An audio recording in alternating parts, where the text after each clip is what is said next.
అతడి పేరు కాద్రా. అతడి పెదవులు కదులుతున్నాయి, ఆగ్ని శక్తుల్ని జపిస్తున్నాయి. పీత, శ్వేత, అరుణ, కృష్ణ, ధూమ, తీవ్ర, స్ఫులింగిని, రచీర, జ్వాలిని. అమావాస్య అవటం వల్ల అంతా చీకటిగా ఉంది. దూరంగా నక్క ఒకటి ఊళ్ల పెడుతోంది. ఒక తీతువు పిట్ట వికృతంగా అరుస్తూ ఉత్తర దిక్కుగా వెళుతోంది. ప్రేతాత్మలు మేల్కునే వెళయిందిం. సాహీ అన్న పిలుపు కాద్రా గొంతులోంచి వచ్చింది. 5 ఏళ్ల పరిచయం ఉన్న సాహిర్ కూడా ఆ స్వరానికి వాణికిపోయాడు. వణుకుతున్న చేతులతో చేతిలో ఉన్న దొప్ప గురువుకి అందించాడు. అందులో చిక్కటి రక్తం ఉన్నది. మండుతున్న హోమం ముందు ఆ రక్తాన్ని పెట్టాడు. కాద్రా మొహం ఆ మంటల ఎరుపులో మరింత ఎర్రబడింది. షితా! ఎలుగెత్తి అరిచాడు. శ్మశానం అంతా ఆ స్వరం ప్రతిధ్వనించింది. మనిషి రక్తం కోసం ప్రేతాత్మలు ఆ చుట్టుప్రక్కల తిరుగాడటం 5 సంవత్సరాల ఉపాసనతో సాహిర్కి స్పష్టంగా కనిపిస్తుంది. అయినా క్షిత్ రాలేదు. అప్పటికి నెలనుంచి కాద్రా కఠిన ఉపవాసంతో ఉన్నాడు. ఎన్ని జంతువుల్ని బలి ఇచ్చాడో లెక్కలేదు. అందరూ దేవతలు వస్తున్నారు, క్షిత్ తప్ప. 1000 సంవత్సరాల తరువాత మనిషిని అవహించటానికి ఆ క్షుద్రదేవుడు వస్తాడా? మరణహోమం జరగబోతోందా? దూరంగా వెలుగు చుక్క పొడిచింది. కాద్రా దొన్నెలో రక్తాన్ని అష్టాభైరవులకు సమర్పించాడు. అతడు పిలవగానే అదృశ్యరూపంలో రురుడు, చాండుడు, కాపాలి, కాలుడు మొదలైనవారు వచ్చారు. సాహిర్ చూస్తూ ఉండగానే రక్తం అదృశ్యమైపోయింది. సాహీ! అరిచాడు కాద్రా. ఈసారి వచ్చే అమావాస్యతో నేనో క్షితో తెలిపోవాలి. మనని అనుగ్రహించాడా సరేసరిలేకపోతే ఈ మరణహోమానికి నా శక్తినంతా ధారపోసి అతడిని ఎదుర్కోబోతున్నాను. నేనో క్షతో ఎవరో తేలిపోవాలి. క్షుద్రదేవత అనుగ్రహం కోల్పోతే మంత్రవేత్త చాలా దారుణమైన ఫలితం అనుభవించవలసి ఉంటుంది. ఎంతోమంది అలా హృదయ విదారకమైన మరణాన్ని పొందటం బిస్తా గ్రామంలో సాహిర్ చూశాడు. రక్తం కక్కుకుని చచ్చినవాళ్లు, కనుగొడ్లు తేలిపోయి చచ్చినవాళ్లు, కాళ్ళు చేతులు ఆడక మంచంమీద నెలల తరబడి తీసుకుని చచ్చిన వాళ్లు. అయితే క్షుద్రదేవతల్ని జయించిన మంత్రవేత్తలు కూడా ఉన్నారు. కాని ఇప్పుడు కాద్రా ఎదుర్కోబోతున్నది అంతకన్నా బలవంతుడైన క్షిత్ ని. గెలుస్తాడా? సాహీ! అతడు దగ్గరికి వెళ్ళాడు. వచ్చే అమావాస్య నాటికి నేను ఉండకపోవచ్చు. ఇన్నాళ్ల శుశ్రూషకి ప్రతిఫలంగా నీకు ఒక విద్య నేర్పుతానో. సాహిర్ మొహం ఆనందంతో వెలిగిపోయింది.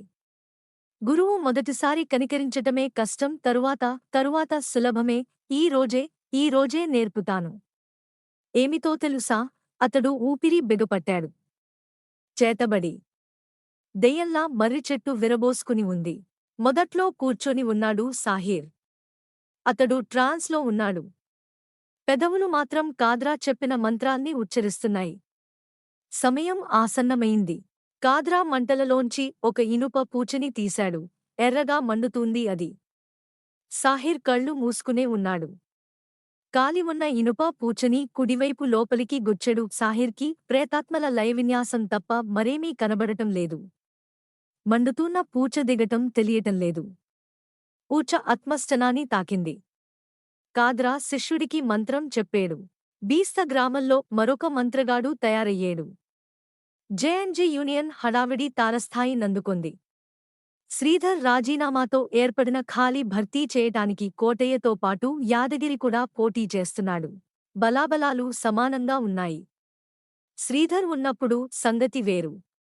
అతడు వెళ్ళిపోవడంతో అతని వర్గం కూడా చీలిపోయింది. అయితే శ్రీధర్ వీటి గురించి పట్టించుకోలేదు. అతడు పారిస్ వెళ్ళిపోయే ప్రయత్నంలో ఉన్నాడు. ఇరువైపులా ప్రచారం ముమ్మరంగా సాగుతుంది. అప్పటికి లీడర్ ఎన్నిక ఇక ఒక్కరోజే ఉంది.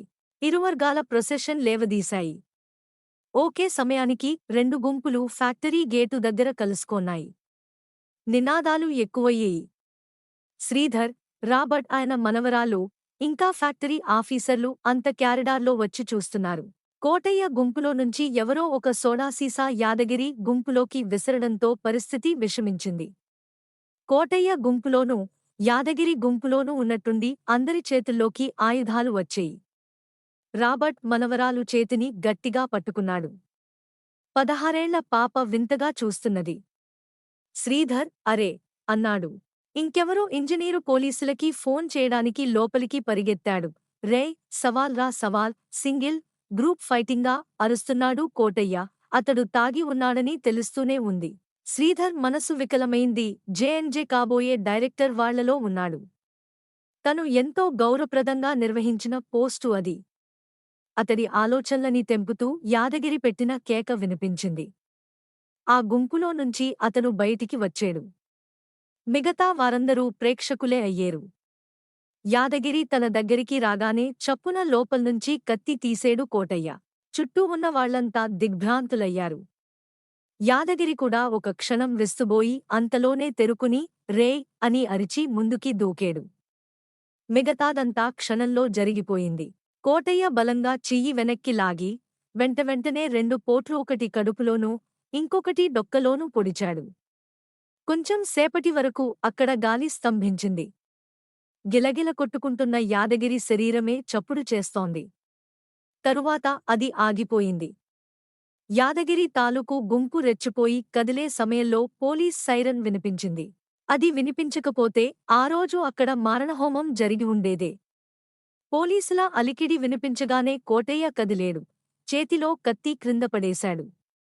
బహుశా తడికి జరగబోయేదంతా ఉరికంబము, శిక్ష అంతా కనపడి ఉంటుంది. పోలీసులు వ్యాన్లో నుంచి దిగబోతూ ఉంటే జువ్వల ఇంకోవైపుకి పరిగెత్తబోయేడు. కాని అట్నుంచి ఇంకో జీపు రావడం చూసి ఫ్యాక్టరీలోకి పరుగుతీశాడు. 4 వైపుల నుంచి విజిల్స్ వినిపించడంతో బెదిరిపోయి ఒక క్షణం ఆగేడు. చావు ధైర్యం అతడి మొహంలో స్పష్టంగా కనబడింది. ఒక్క ఊపులో విసురుగా శ్రీధర్ వాళ్లు నిల్చున్న వైపుకి గాలిలా దూసుకువచ్చేడు. ఏం జరుగుతుందో అందరూ గ్రహించబోయే లోపుగానే రాబర్ట్ చేతిని పట్టుకుని అమాయకంగా నిలబడి ఉన్న పాపని 2 చేతుల్లోకి తీసుకుని అదే వేగంతో ఫ్యాక్టరీ ఆవరణలోకి పరిగెత్తసాగేడు. అందరూ క్షణం నిశ్చేష్టులయ్యేరు. ముందుగా తీరుకొన్నది శ్రీధర్ ఆగు అని అరుస్తూ వెనకే పరిగెత్తాసాగేడు. కోటయ్య చేతులలో పాప గిలగిల కొట్టుకుంటూంది. వెనకే ఉన్న రాబర్ట్ ఇంకా షాక్ నుంచి తీరుకోలేదు. ప్లీజ్ యాక్సిడెంట్లో కొడుకు కోడలు చనిపోతూ అతనికి ఇచ్చిన ఒకే ఒక గుర్తు ఆ పాప. అతడు ఆమెని తన ప్రాణం కన్నా మిన్నగా చూసుకుంటాడని అందరికీ తెలుసు. అతడలా నిశ్చేష్టుడై నిలబడి ఉండగానే కోటయ్య పాపతో సహా క్రేన్ పైకి ఎక్కసాగేడు.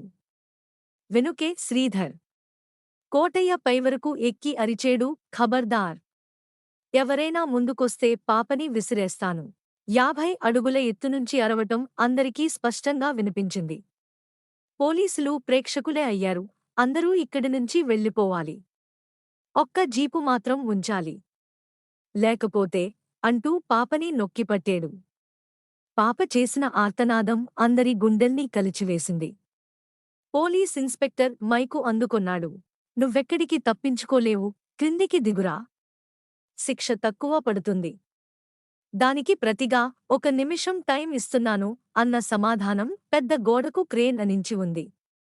దానికి క్రిందంతా విశాలమైన మైదానంలా ఉంది.